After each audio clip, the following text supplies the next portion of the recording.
नमस्कार दोस्तों, मैं अंकुर उपाध्याय स्वागत करता हूं आप सभी का एक बार फिर से अपनी नई वीडियो में। दोस्तों, एक कंपनी है राजेश एक्सपोर्ट्स, इसके बारे में मैंने वीडियोस भी बनाई हैं, मुझे अच्छे से याद है। और लगभग 1000 रुपये से गिरता आ रहा है ये शेयर। आज की डेट में तो 100 रुपये के भी नीचे फिसल गया है। दोस्तों, स्कैम हो गया है एक हम सभी के साथ, और स्कैम बहुत बड़ा है। ये बहुत बड़ा स्कैम है, मैं ये कहूँगा आप सभी को। ये स्टॉक आज की डेट में 98.73 रुपीज़ के भाव पे हुआ है बंद, और इसका मुझे लाइफ हाई जो दिख रहा है वो है 1029 रुपये का, और 237 का इसमें लो लगा है। वो 237 का 52 वीक हाई है। अब आप इंटरेस्टिंग पार्ट सुनिए। इसके ऊपर मैंने जो सबसे पहले वीडियो बनाई थी 600 रुपये पे बनाई थी। उसके बाद जो मैंने वीडियो बनाई थी 450 पे बनाई थी, और फिर मैंने 250 के बारे में बताई थी। मेरा व्यू सिंपल था कि भैया ये स्टॉक टेक्निकली तो बेकार है, लेकिन फंडामेंटली फाइनेंशियली ऐसा सजेस्ट करता है कि मेरे को बेचना मत। ये मेरे वर्ड्स थे, और यहीं पे सबको मतलब सबसे यही गलती हो गई। ये केस मुझे पूरा ब्राइटकॉम ग्रुप की याद दिलाता है, यानी बीसीजी की। अब मैं ज्यादा समय ना व्यर्थ करके डायरेक्ट अपडेट देता हूं। दोस्तों, जो राजेश एक्सपोर्ट्स है ना, इन्होंने फ्रॉड किया है, और ये फ्रॉड है लगभग 15.15 लाख करोड़ का। ये बहुत बड़ा स्कैम है, बहुत बड़ा। अब हुआ क्या है, चलिए समझते हैं। अभी एक्चुअली में क्या है, ये फाइनल ऑर्डर नहीं है, ये है सेबी की एलिगेशन बोल सकते हो आप सेबी की। अभी तो डिटेल समझते हैं। सेबी ने जून 2026 में एलिगेशन लगाए हैं कि राजेश एक्सपोर्ट ने FY21 से FY25 के बीच अपने रेवेन्यू को लगभग 15.15 लाख करोड़ तक गलत तरीके से रिपोर्ट या इन्फ्लेट किया हो सकता है, यानी प्रोबेबिलिटी। इसके बाद सेबी ने प्रमोटर राजेश मेहता और कंपनी पर इंटर्म रिस्ट्रिक्शंस लगाई और फॉरेंसिक इन्वेस्टिगेशन शुरू की। स्कैम को सिंपल मैं आपके साथ शेयर करूं तो, मान लो आपकी एक ज्वेलरी शॉप है और असली सेल 100 रुपए की हुई है, लेकिन आप मार्केट को बता रहे हो कि 1000 रुपए की हो गई।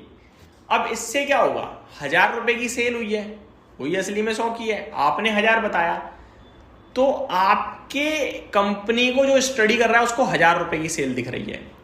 अब अगर आपका मार्केट कैप, आपका वैल्यूएशन सब कुछ सस्ता दिखेगा, तो 1000 रुपए की सेल में तो आप कहोगे यार ये तो कंपनी अच्छी है, पढ़ तो वही रहे हो सब, और फिर आप खरीदोगे। जिससे क्या हो रहा है, ट्रैप हो रहे हो आप, क्योंकि एक्चुअली में वैसा कुछ है ही नहीं ना।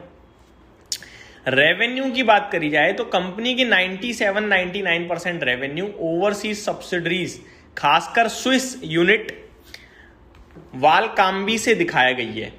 सेबी को लगा कि सब्सिडरी के नंबर्स और ग्रुप की रिपोर्टेड नंबर्स में बड़ा मिसमैच था। फेक मैं बताना चाहूंगा, कुछ ओवरसीज ट्रांजैक्शन को इंडिपेंडेंट डॉक्यूमेंट से वेरीफाई नहीं किया जा सका। सेबी का कहना है कि कई रेवेन्यू फिगर सपोर्ट नहीं हो पाए। पर्सनल ट्रेड्स को कंपनी सेल्स दिखाना, सेबी ने एलिगेशन लगाया कि प्रमोटर के पर्सनल डेरिवेटिव ट्रांजैक्शन को कंपनी के सेल्स परचेजेस के रूप में रिकॉर्ड किया गया है। सिंपल मैं आपको बताऊंगा रीडिंग ना करके, ये हुआ क्या हुआ। ये जो इस कंपनी के प्रमोटर राजेश मेहता साहब हैं, उन्होंने क्या करा, ये जो कंपनी है राजेश एक्सपोर्ट, इसका मेन धंधा है भारत से ज्वेलरी विदेश में ट्रांसपोर्ट करना, एक्सपोर्ट करना और बेचना। अब ये अपने पैसे से, पर्सनल अकाउंट से, जो इनकी सब्सिडरी है उसमें ट्रेड करते थे, जैसे हम लोग शेयर्स खरीदते बेचते हैं ना, वैसे। और उस ट्रेड को ये रेवेन्यू में चढ़ा रहे थे कंपनी के। ट्रेड इन्होंने पर्सनल किया और उसको रेवेन्यू में चढ़ा दिया। असली बिक्री कुछ नहीं है, लेकिन ट्रेड को ही रेवेन्यू में चढ़ा दिया। और ये जो रेवेन्यू हो गया, ये हो गया बहुत बड़ा, जिसकी वजह से जब आप स्टडी करोगे कंपनी की तो क्या करोगे, आप कंपनी की बैलेंस शीट देखोगे, आप प्रॉफिट्स देखोगे, आप रेवेन्यू देखोगे, मार्जिन्स देखोगे, यही तो देखोगे। और फिर आपको लगेगा यार ये तो बड़ी सही कंपनी है, इतना रेवेन्यू कर रही है, मार्जिन थोड़े कम है, जिस दिन ज़्यादा होगा मज़ा आ जाएगा और खरीद लोगे आप। लेकिन पता चला वो रेवेन्यू ही गलत है, तो क्या कर लोगे आप, कुछ नहीं कर पाओगे। और यही हुआ है इस कंपनी के साथ। अगर राजेश एक्सपोर्ट्स के आप फाइनेंशियल्स देखोगे ना, तो आपको एक एक वित्तीय वर्ष में 2-2 लाख करोड़ की सेल दिखेगी, और कंपनी का मार्केट कैप आपको दिखेगा भैया कितना, मैं आप बता दूं 3000 करोड़ का मार्केट कैप है, और कंपनी की सेल है भैया कितनी, FY25 में 4 लाख करोड़ की।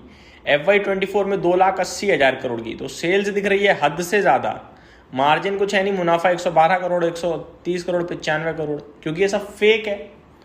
तो यहाँ पब्लिक फंस गई। अच्छा, पब्लिक फंस गई तो फंस गई, सबसे ज़्यादा सवाल जो उठ रहे हैं वो उठ रहे हैं इनकी शेयर होल्डिंग पैटर्न पे। DIIs में आप नज़र डालिए, LIC का नाम है, LIC 10.8% स्टेक लेके बैठा हुआ है। कौन है LIC भैया? Life insurance corporation of India, हमारे देश की सरकारी LIC बीमा। तो पब्लिक ये देखने के बाद और इंटरेस्टेड होती थी कि यार ये तो LIC 10% लेके बैठा है, मैक्सिमम स्टेक होता है किसी भी फंड, म्यूचुअल फंड के लिए स्टेक एक कंपनी में उठाने के लिए होता ना, लेके बैठा है। यानी कि LIC का भी पैसा डूब गया, क्योंकि 80% शेयर नीचे है, और LIC का अपना पैसा तो है नहीं, आप और हम ही तो अपनी बीमा भर रहे हैं, वो पैसा वहाँ भी टूट गया। ये बहुत तगड़ा फ्रॉड हो गया भाई। तो ये अपडेट थी मेरी तरफ से। कौन कौन ट्रैप हो गया कमेंट कर दीजिएगा। बाकी कंपनी जब ना समझ में आए बिजनेस, शेयर में पैसा मत लगाओ, ये एक बार फिर सिद्ध हो गया। धन्यवाद बहुत बहुत आपका ये वीडियो देखने के लिए।